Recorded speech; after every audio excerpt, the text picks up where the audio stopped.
అందరికీ praise lord. ఈ ఉదయకాల సమయం దేవుడు నీకు ఇస్తున్న వాగ్దానము 1 యోహాను పత్రిక 5వ అధ్యాయము 10వ వచనం. ఆ సాక్ష్యం ఏమనగా, దేవుడు మనకు నిత్య జీవమును దయచేసెను, ఈ జీవము ఆయన కుమారుని యందున్నది.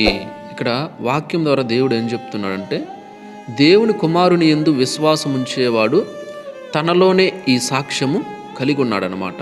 అదే దేవుని నమ్మని వాడు ఉంటాడు కదా, ఆయన తన కుమారుని గురించి ఇచ్చిన సాక్ష్యమును వాళ్ళు నమ్మలేదు కాబట్టి వాళ్ళు దేవుణ్ణి అబద్ధికునిగా చేసిన వాళ్ళనమాట. అందుకు దేవుడు చెప్తున్నాడు, ఆ సాక్ష్యం ఏమి అంటే, దేవుడు మనకు నిత్య జీవమును దయచేశాడు అని. కాబట్టి దేవుడు మనకి నిత్య జీవాన్ని ఇచ్చాడు కాబట్టి ఈ జీవము ఎవరి దగ్గర ఉంది అంటే యేసయ్య దగ్గర ఉంది అని చెప్తున్నాడు అనమాట. కాబట్టి ఎవరైతే నమ్మి విశ్వసిస్తారో, ఎవరైతే దేవుడు నాకు నిత్య జీవం ఇచ్చాడని నమ్ముతారో, విశ్వసించారో, వాళ్ళు మాత్రమే ఈ జీవాన్ని పొందుకున్నట్టు, నిత్య జీవాన్ని పొందుకున్నట్టు. నమ్మలేదనుకోండి, వాళ్ళు దేవుణ్ణే అపతికునిగా చేసేస్తారు. అంటే నిత్య జీవం ఇస్తాడు అని నమ్మలేదు కాబట్టి వాళ్ళు దేవుణ్ణి అపతికునిగా చేస్తారు. కాబట్టి వాళ్ళకి నిత్య జీవం లేదు. Praise Lord. కాబట్టి నమ్మాలి ఫస్ట్ ఆఫ్ ఆల్. అందుకే దేవుని కుమారుని యందు విశ్వాసం ఉంచేవాడు అంటున్నాడు దేవుడు. Praise lord.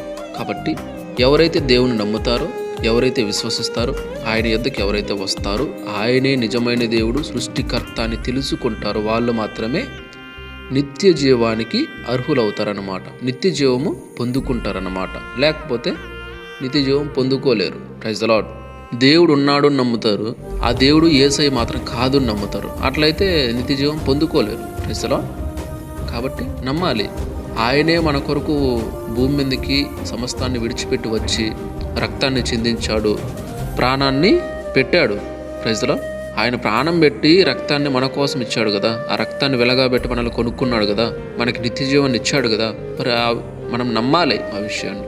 మనం ఎప్పుడైతే నమ్ముతామో అప్పుడు మనం నిత్య జీవం పొందుకోగలుగుతాం, లేకపోతే పొందుకోలేం. కాబట్టి ప్రతి ఒక్కరు కూడా ఆలోచించండి. దేవుడి వాక్యం ద్వారా చెప్తున్నాడు ఏమంటే, దేవుణ్ణి మనం నమ్మడము, విశ్వసించడము, ఆయనే నాకు నిత్య జీవం ఇస్తాడు, ఆయనే నాకు నిత్య జీవం ఇచ్చాడని మనం నమ్మడమే, ఆ సాక్ష్యమే మనకి నిత్య జీవము ఇస్తుందన్నమాట.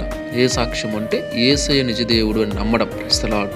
కాబట్టి మనకు నిత్య జీవాన్ని ఇచ్చాడు కాబట్టి ఆ జీవము, ఆ నిత్య జీవం వచ్చేసి అది యేసయ్య దగ్గర మాత్రమే ఉంది, ఇంకెవరి దగ్గర దొరకదు.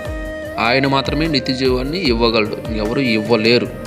కాబట్టి ప్రతి ఒక్కరు కూడా నమ్మండి. నిజదేవుడు అయిన, సృష్టికర్త అయిన, నిత్య జీవాన్ని ఆయన మాత్రమే ఇవ్వగలడు, స్వర్గానికి ఆయన మాత్రమే చేర్చగలడు, ఇంకెవరు చేర్చలేరు అని చెప్పేసి నమ్మాలన్నమాట. Praise the Lord. కాబట్టి ప్రతి ఒక్కరు కూడా ఆలోచించండి. దేవుడి వాక్యం ద్వారా స్పష్టంగా చెప్తున్నాడు. దేవుడి వాక్యం ద్వారా ఎంత చెప్పినా కూడా నమ్మకుండా ఏమోలే అన్నట్టుంటే అది మీ ఇష్టం.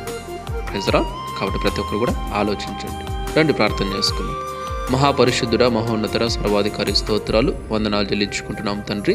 దేవా, ఈ ఉదయకాల సమయంలో మరొకసారి ఈ వాక్యము ద్వారా మాతో మాట్లాడినందుకు స్తోత్రాలు. దేవా, ఎన్నిక లేని మమ్మల్ని, ఎందుకు పనికిరాని మమ్మల్ని, ఏ యోగ్యత లేని మమ్మల్ని ఏర్పరచుకొని ఎన్నుకొని తండ్రి మాకు నిత్య జీవం ఇవ్వడానికి నాయన ప్రభువా, మీరు మా కొరకు దేవా పరమును సమస్తాన్ని విడిచి భూమికి వచ్చి దేవా మీ ప్రాణాన్ని పెట్టి, మీ రక్తాన్ని చిందించి, ఆ రక్తాన్ని వెలగాబెట్టి మమ్మల్ని కొనుక్కున్నందుకు స్తోత్రాలు, మాకు నిత్య జీవాన్ని ఇచ్చినందుకు స్తోత్రాలు చెల్లించుకుంటున్నాం తండ్రి. మీ వాక్యం ఇక్కడ స్పష్టంగా చెప్తుంది, కుమారుని యందు విశ్వాసం ఉంచేవాడే తనలోనే ఈ సాక్ష్యం కలిగి ఉన్నాడు అని చెప్తుంది.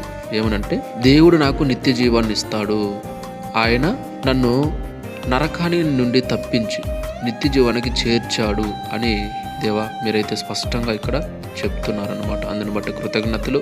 ఎటుగా నమ్మని వాడైతే దేవుణ్ణి అబద్ధికునిగా చేసినట్టు అని చెప్తున్నారు. కాబట్టి తండ్రి, మేము మీ యందు విశ్వాసం ఉంచేవారుగా ఉండాలి. అపవాది ఎన్నో రకాలుగా ప్రయత్నించి మమ్మల్ని విశ్వాసం నుంచి తప్పించాలని చూస్తాను.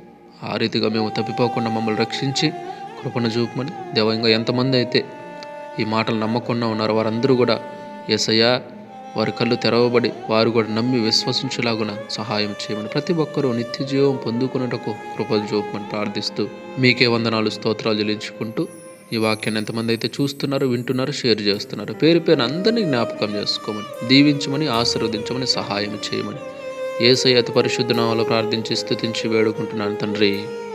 ఆమేన్.